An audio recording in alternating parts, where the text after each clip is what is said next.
Hi అండి. ఈరోజు పల్లీ పకోడీ చేయడం చూద్దాము.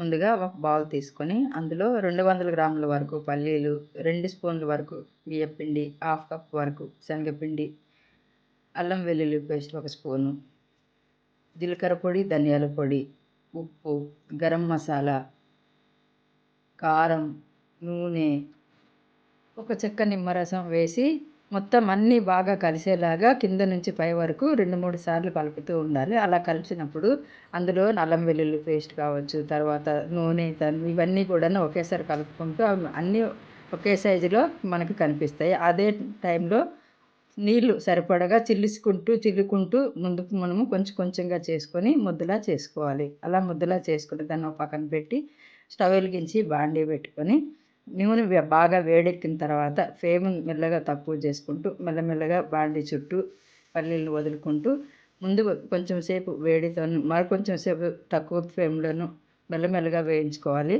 వేస్తూ ఉన్నప్పుడు వాటంతట వాడికనే బురుగులన్నీ తగ్గి మనకు వేగుతున్నప్పుడు బయటకు తీయాలి. అలా బయటకు తీస్తున్నప్పుడు అందులో ఉన్న చెమ్మంతా పోయి మనకి పల్లీలు వేగినట్టు మనకు అనిపిస్తాయి. అప్పుడు మనం స్టవ్ ఆఫ్ చేయాలి.